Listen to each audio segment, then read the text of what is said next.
I got a big box, yes I do. I got a big box, how about you? I got a big box, yes I do. I got a big box, how about you? I got a big box, yes I do. I got a big box, how about you? Hey everybody, it's Chris Demetrick here from the Dems World. I'm just getting prepared to build the core components of my X Carve. That's the CNC machine that's made by Inventables. And you know, I've gone and realized that online, if I go to the Inventables website, there are resources beyond resources on how to build it, step-by-step instructions. There are videos. If I go to YouTube, some of my fellow woodworkers and crafters, there are hundreds and hundreds of videos. Well, maybe not hundreds, but there's lots and lots of videos on how to build the CNC machine. And to be honest, I really don't think I can do much better than what is already out there. So let me take you through the process of what I do. I'm going to back everything up a little bit and show you how I prepare my station, my area, so that I can do my work. To set me up for success, I always like to have a nice clean area, organized and ready to go. Okay, so what I did now is I've got everything all set to go. I've got my workstation all set. I got my instructions. I got a little light music running in the background.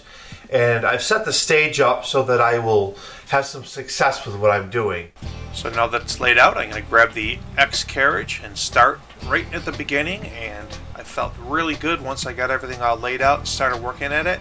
Actually, I got kind of excited when I got that first part done. Cool, I got my first piece done. The X carriage is now built, and time for the next spot. But you know what? I think it's time to Lion King this bad boy.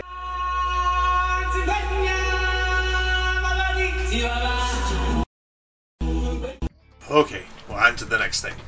So what I like to do is I like to lay everything out for each stage and each step. So I would read the instructions, watch the videos, check YouTube, and lay everything out and get it ready. And as I worked along, I just took my time, taking breaks every once in a while. You know, everybody learns and does things differently. My idea of putting something together will be completely different than somebody else's, and nobody does it wrong. It's just knowing your limitations and knowing what you can do so you don't make mistakes. And for me, it's calm music, nice quiet environment, nice cool area, and I took my time over a period of a week and a half to build it.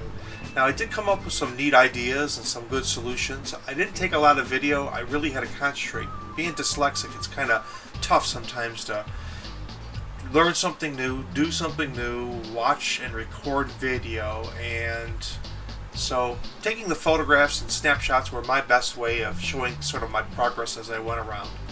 You know, one wonderful thing about Inventables is they've got a forum there, and the forum is great. Everybody's there with answers or solutions or suggestions. I did get caught a couple times, and you know, it's a great resource. I definitely thank Inventables for that.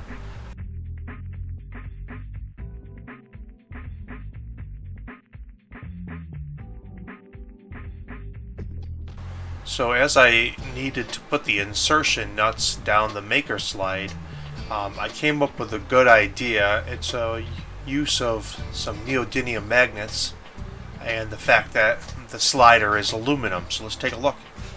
So my trick for putting in the insertion nuts without it sliding up. As you see here, I've got a stack of neodymium magnets. And essentially I just put the insertion at the end of it so it doesn't slide down. And I'll put that in just where we need to go. Now it keeps it from sliding down, and I'm able to now go ahead and put my screw in there. And now I'll do the other one here.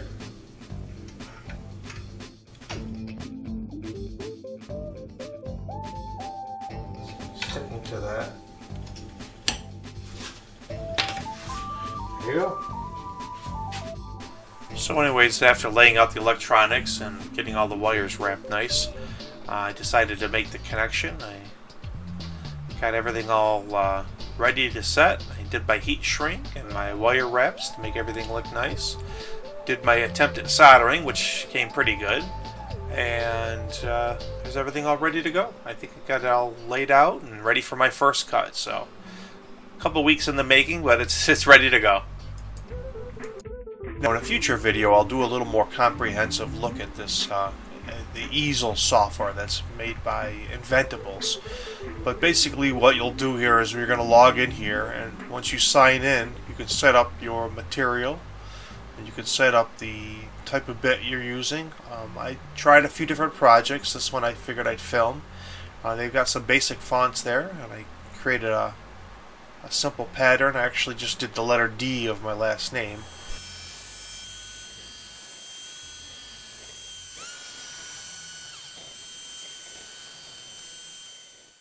So it cut through this polycarbonate pretty easily, and you can see the recess of the letter D there. Kind of looks three-dimensional, and it really is because you're cutting it on the reverse side. And actually, let me show you a little bit of a closer look of it, and let's take a look and see how it came out. Coming up will be a video on more detailed projects and the use of creating SVGs and vectors and whatnot so that they can be brought into the easel software. But I appreciate you watching the video. I know it was a little longer, and if you weren't into the X Carve, I could appreciate that. But thanks for joining me on this build, and now hopefully I'll be in a better place to be making those videos every week as I usually like to do. But thanks again, and if you haven't subscribed, do so. And this is Chris from the Dems World.